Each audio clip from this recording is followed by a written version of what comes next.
Uma das formas mais recorrentes do nosso tempo em pensar soluções para a nossa sociedade tem passado cada vez mais por processos de aderir a certas tecnologias e aderir a certas quantificações de dados e quantificações de certas estruturas. Isso feito sempre mediado pela intervenção das chamadas Big Techs, que são as empresas, as corporações ligadas à tecnologia e que produzem não só a tecnologia em si, né, o material, mas também todos os softwares que permitem com que ela aconteça. Só que a utilização desse tipo de mecanismo guarda um perigo silencioso e que a gente precisa ficar muito atento a ele. Eu sou o professor Gustavo Gaiofato, esse aqui é o canal História Cabeluda, e a gente hoje vai falar sobre como a ação dessas Big Techs pode significar a morte da atividade política e por que é muito importante a gente olhar para essas intervenções com um olhar bastante apurado e bastante crítico.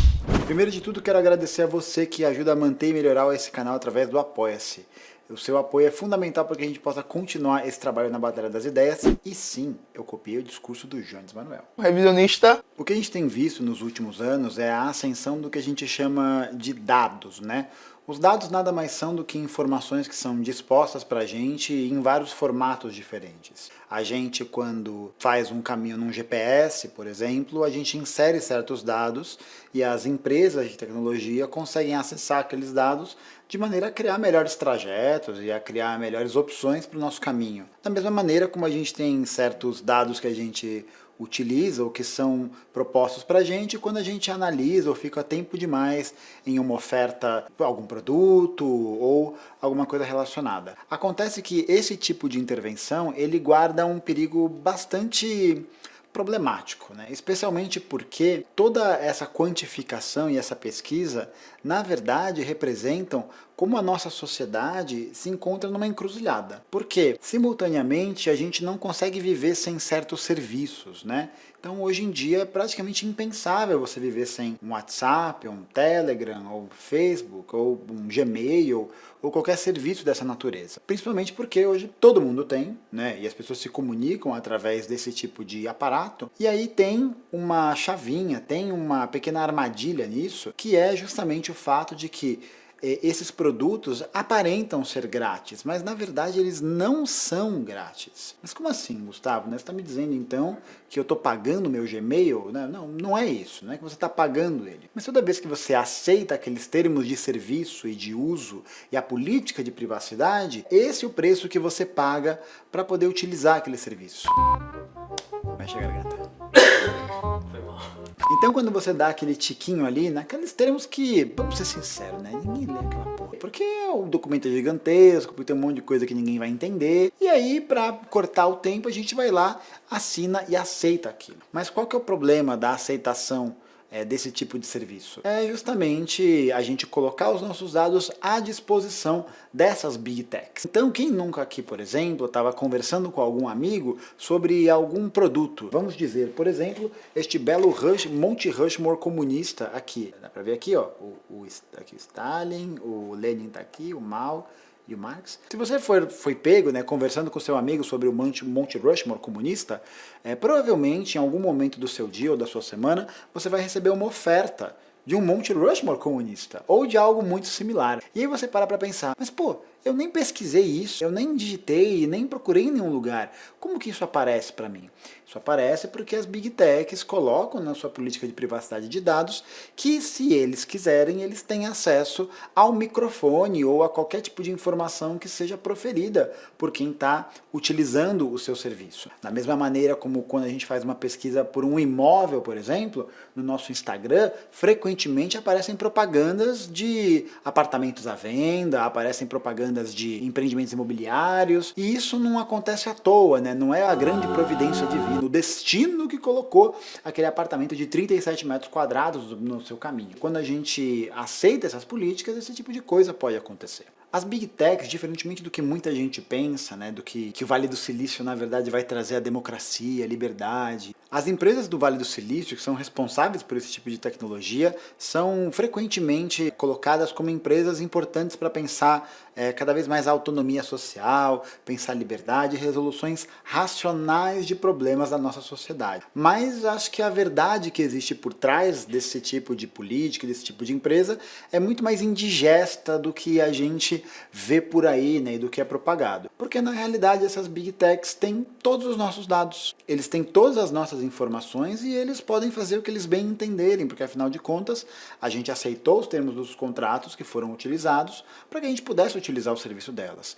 E aí essas Big Techs se utilizam desses dados para poder vender essas informações para várias empresas diferentes fazerem propagandas de publicidade. Propaganda de publicidade é ótimo também, né? E aí essa publicidade vai acabar gerando dinheiro para essas Big Techs. Então o que a gente vê, por exemplo, de propagandas no YouTube, por exemplo, de cursos, de coach, de finanças pessoais, são porque justamente essas organizações investem muito dinheiro nessas empresas, né, nessas Big Techs, nessas empresas de internet, de plataforma, e é esse dinheiro que o YouTube ou o Instagram vai entender que ele precisa jogar esse conteúdo para mais pessoas. Então, na realidade, quando a gente pensa essa ascensão das Big Techs, é preciso que a gente olhe com muito cuidado. Porque essas Big Techs elas não representam esse ideal de liberdade e democratização. É só a gente ver, por exemplo, como que essas empresas lidam com o processo de abertura dos seus dados, com o processo de disponibilizar essas informações para o público em geral, para que ele possa avaliar isso criticamente ou através de um poder judiciário. Acontece que esse poder das Big Techs está tão articulado e ele está tão poderoso que eles vêm estudando cada vez mais formas de romper essa barreira jurídica e mesmo literalmente criar universos em que existe um limbo jurídico, né, um limbo ali legal para se pensar o que é permitido e o que não é. O metaverso, né, a iniciativa que está sendo feita pela Meta, ou a antiga empresa do Facebook, do Mark Zuckerberg, é um excelente exemplo disso. Quando existe essa proposição da criação de um universo, de uma realidade virtual, é justamente o território onde essa empresa vai poder fazer o que ela quiser, porque o território é dela. É ela que controla toda a produção de conteúdo, toda a produção de referências, de tudo que acontece no metaverso. Dessa maneira, existe uma tentativa de articulação cada vez mais para que os sujeitos se tornem mais individualizados, mais atomizados, e dessa maneira essas Big Techs possam tratorar todo mundo com suas iniciativas comerciais. Ou a gente pode até mesmo lembrar dos casos em que o Mark Zuckerberg foi fazer uma sabatina no Senado dos Estados Unidos, do caso Cambridge Analytica, né? O Facebook foi acusado de propagar informações falsas, de vender publicidade para que conteúdos de fake news e negacionistas pudessem entrar na sua plataforma sem nenhum tipo de critério. Isso são vários funcionários do Facebook que falam, né? Não é este comunista que está falando com você sobre isso. E a gente vê que, na verdade, não existe nenhum tipo de critério ético por trás desse tipo de prática. Porque no final das contas o que acaba cantando mais alto é justamente o poder do capitalismo, né? É o poder do dinheiro que está envolvido dentro dessa perspectiva. E o problema ainda maior das Big Techs são justamente essas questões que giram em torno da ideia de que a política não é mais algo necessário, de que essas questões, esses problemas que nos circulam socialmente não precisam ser resolvidos através de uma política pública, não precisam mais ser resolvidos através de um debate social, dentro de um poder legislativo com representantes. Na verdade, esses problemas são muito mais facilmente solucionáveis se a gente utilizar um algoritmo, se a gente utilizar uma tecnologia. Para exemplificar o que eu estou querendo dizer aqui, é só a gente pensar mesmo na história da internet. Quando a gente era jovem, já faz 84 anos, a gente lembrava de acessar diferentes sites em diferentes servidores, em diferentes plataformas, né? Tinha o Bate-Papo UOL, o Mortadela, né? E todos esses sites, na verdade, eram independentes entre si. Não existia uma rede centralizada que os distribuía. Hoje em dia, com a ascensão das redes sociais e principalmente com o oligopólio, o cartel que é feito dentro do mundo da internet, o que a gente tem, na verdade, são diferentes sites que pertencem fundamentalmente ao mesmo grupo, né? Ou a alguns grupos de provedores de internet ou de empresas de tecnologia. Então, a grande variedade de páginas, de conteúdo, de produções, etc., são todas dentro do Instagram, são todas dentro do Facebook. Ou ainda mesmo a gente pensa, e é importante salientar isso, que a variabilidade, né, de exposição de conteúdos, na verdade, ela acaba passando por uma falsa sensação de que existe uma oferta de liberdade, de que você pode acessar e escolher o que você bem entender para acessar. Quando a gente vê que a dinâmica algorítmica, que eu falei no vídeo lá sobre modulação, que você pode ver aqui do ladinho, na verdade trabalha com uma ideia muito diferente, né? Que é justamente a ideia de que você não escolhe o que você vai assistir. Você é levado, induzido a escolher uma certa coisa que você vai assistir.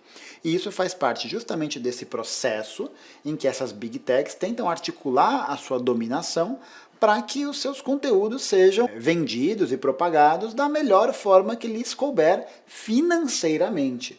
O que nos leva a um outro ponto interessante, que é justamente como pensar, portanto, uma sociedade política em que a gente vê cada vez mais essa galera do Vale do Silício ditando as regras do jogo. Porque talvez a democracia popular não seja interessante para essa galera do Vale do Silício, diferentemente do que a gente tinha como esperança na ascensão da internet, né? O mundo aberto, de compartilhamento, a ideia de que nada é de ninguém, de que o conhecimento vai estar disposto e disponível para todo mundo. O que a gente vê, na verdade, hoje é um processo reverso. É uma concentração da produção desse conteúdo, uma concentração dessas fabricações, né, de conhecimento na internet que se concentram mesmo em 3, 4, 5 empresas. E aí muita gente acha que o Vale do Silício pode ser o solucionador dos problemas sociais, né? Como se ele tivesse alguma fórmula mágica ou um pó de pelim-pim-pim que pudesse realmente resolver todas essas questões. Então a gente pensa os problemas sociais não mais a partir de uma lente social, mas a gente os entende como problema de dados. Então as Big Techs que têm essa ideia, né, de que elas vão ser solucionadoras de um problema político, como se elas tivessem algum tipo de magia ou pó de pelim-pim-pim envolvido nisso, na verdade elas partilham de uma ideia muito mais mecânica e muito mais desumanizadora na resolução desses problemas. Porque ela analisa dados, né? E ao analisar dados, ela vai pensar em soluções que tenham mais aproveitamento.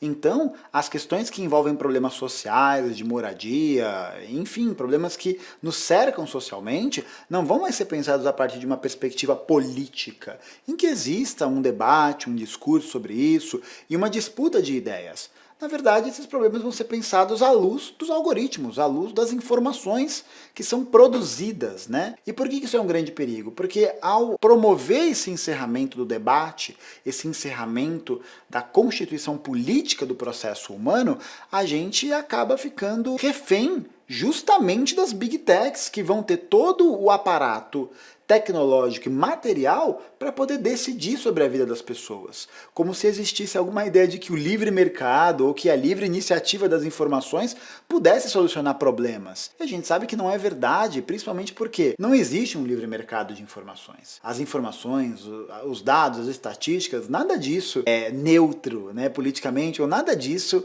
é simplesmente dado. Esse tipo de material ele é produzido sobre uma conjuntura material, sobre uma conjuntura social, sobre várias características que não são simplesmente produzidas de forma natural e que as pessoas vão ter acesso também de forma natural. Quem detém o controle das informações substancialmente detém o controle do que se faz com essas informações. Então, quando a gente pensa na ascensão dos dados e uma certa morte na política, como nesse livro aqui do Evgeny Morozov, da editora Ubu, a gente percebe que o discurso que está envolvido nas Big Techs é um discurso, na verdade, profundamente antidemocrático. Antidemocrático não porque ele vai dizer que você, jovem, não vai mais poder votar. Você até vai poder votar no metaverso. Mas será que a democracia verdadeira, a democracia real, é essa que é pautada pelo voto? É essa que é pautada por uma decisão a cada 2 ou 4 anos em decidir quem vai ser seu representante? Ou a ideia de democracia que a gente tem que pensar é uma ideia que é pautada pelo debate público, pelo debate de quem constrói a sociedade? Porque a democracia ela tem que ser pensada a partir desse sentido.